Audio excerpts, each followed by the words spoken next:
ओम नमो भगवते वासुदेवाय नमः। ओम नमो लक्ष्मी नारायण नमः। जय हो लक्ष्मी नारायण की। राधे राधे सभी दोस्तों को। मैं आंसू उम्मीद करता हूँ सभी लोग बढ़िया होंगे। दोस्तों, आज मैं आप सभी भक्तजनों को पुरुषोत्तम मास के महत्व की तीसरी अध्याय की कथा सुनाता हूँ। इसे ध्यान पूर्वक सुनिएगा और साथ ही साथ अंत में मैं आप सभी भक्तजनों को इस मास में किए जाने वाली सबसे सरल पूजा के बारे में बताऊंगा, जो सभी भक्तजन घर में बहुत ही सरल तरीके से अपना सकते हैं। तो आइए इस कथा को ध्यान पूर्वक सुनिए। नैमी सारण में बैठे ऋषियों ने सूत जी से विनम्रता पूर्वक कहा, हे महाभाग, भगवान नारायण ने नारद जी से जो शुभ और रहस्यमयी वचन कहे उन्हें हमें विस्तार में सुनाइए। सूत जी महाराज बोले, हे श्रेष्ठ ब्राह्मणों, मैं वही कथा सुनाता हूँ जैसे मैंने सुनी हुई है, ध्यान पूर्वक इसे सुनिए। भगवान नारायण बोले, हे नारद, पहले एक पुरातन प्रसंग सुनो, जो स्वयं भगवान श्री कृष्ण ने धर्मराज युधिष्ठिर से कहा था। एक समय की बात है जब कीड़ा में छल पूर्वक हार कर युधिष्ठिर और उनके भाई पांडव अपना राज्य खो बैठे। सबके सामने द्रौपदी का अपमान हुआ। दुष्ट दुशासन ने उसके केस पकड़कर उसे सभा में घसीटा और उसके वस्त्र उतारने का प्रयास किया। उस संकट की घड़ी में भगवान श्री कृष्ण ने उसकी लाज की रक्षा की। इसके बाद पांडव वनवास को चले गए और काम वन में रहने लगे। वहां वे अत्यंत कष्ट में जीवन बिताते थे। कंदमूल और फल खाकर धूल से ढके शरीर और बड़े हुए बालों के साथ वे तपस्वियों की तरह जीवन जी रहे थे। एक दिन भगवान श्री कृष्ण मुनियों के साथ उन्हें देखने वहां पहुंचे। भगवान को देखकर पांडव ऐसे प्रसन्न हुए मानो मृत शरीर में प्राण लौट आए हों। उन्होंने प्रेम पूर्वक उनका स्वागत किया और चरणों को प्रणाम किया। द्रौपदी भी अत्यंत विनम्रता से उनके सामने उपस्थित हुई। पांडवों और द्रौपदी की दयनीय अवस्था को देखकर भगवान श्री कृष्ण का हृदय द्रवित हो गया और वह कौरवों पर अत्यंत क्रोधित हो उठे।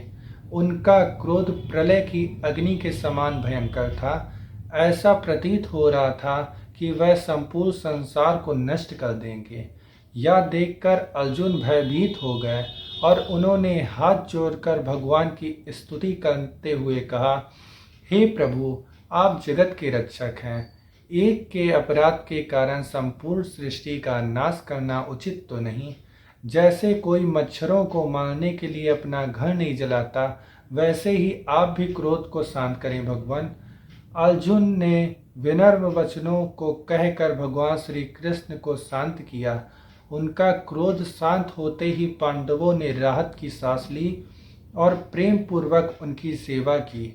इसके बाद अर्जुन ने भगवान से वही प्रश्न किया जो आगे नारद जी ने नारायण से पूछा था, हे प्रभु, ऐसा कौन सा उपाय है जिससे मनुष्य के सभी दुख दूर हो जाएं? भगवान श्री कृष्ण ने कहा, हे अर्जुन, यह अत्यंत गुप्त और दुर्लभ रहस्य है जिसे ऋषि मुनि भी आसानी से नहीं जान पाते। फिर भी तुम्हारे प्रेम और भक्ति के कारण मैं तुम्हें ये बताता हूँ। उन्होंने आगे समझाया कि इस सृष्टि में हर वस्तु जैसे समय, मास, ऋतु, नदियाँ, पर्वत, वन, औषधियाँ, सबके सबके अपने अभिष्ट देवता होते हैं जिनकी पूजा से फल प्राप्त होता है। फिर उन्होंने एक अद्भुत कथा सुनाई। एक बार एक अधिक मास उत्पन्न हुआ, लेकिन उसमें सूर्य की संक्रांति नहीं होने के कारण सभी लोगों ने उसे तुच्छ और अशुभ मान लिया और मलमास कहकर अपमानित कर दिया। इस तिरस्कार से वह मास अत्यंत दुखी हुआ और निराश हो गया। अतः वह भगवान विष्णु की शरण में बैकुंठ पहुंचा।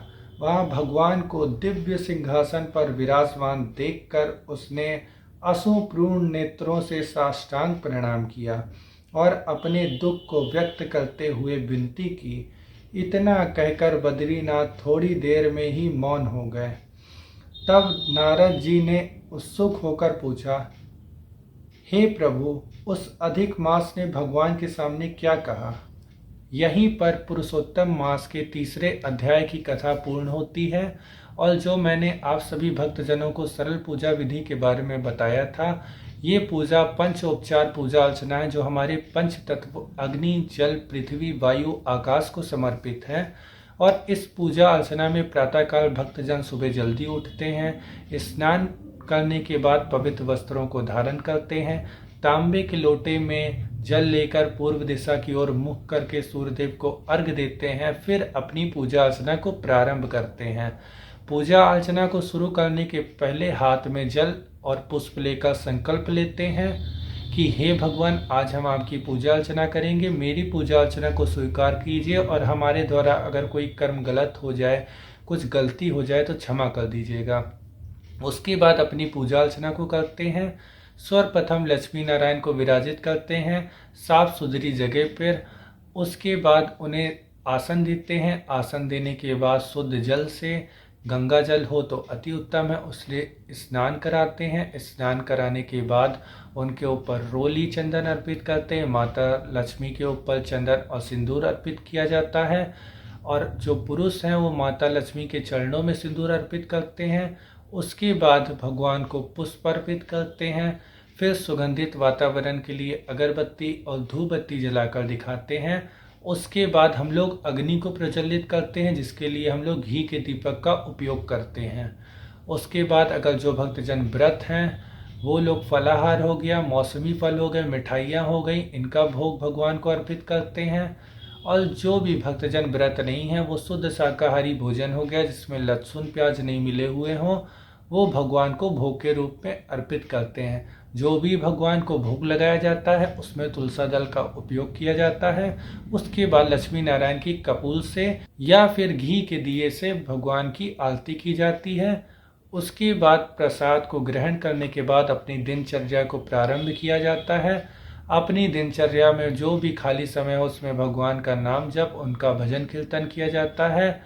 ओम नमो भगवते वासुदेवाय नमः मंत्र का जाप किया जाता है। भगवान विष्णु का अति प्रिय मंत्र ओम शांताकारं भुजगशयनं पद्मनाभं सुरेशं विश्वाधारं गगनश्रेयसं मेघवर्णं शुभंगं लक्ष्मीकान्तं कमलनयनं योगविद्यानगम्यं वंदे विष्णु भवभयहरं सर्वलोकैकनाथं। माँ लक्ष्मी का मंत्र माँ लक्ष्मी नमस्तुभ्यं नमस्तुभ्यं सुरेश्वरी हरि प्रिय नमस्तुभ्यं नमस्तुभ्यं दयानिधे। ये सब ध्यान मंत्र हैं जिनका जाप किया जाता है।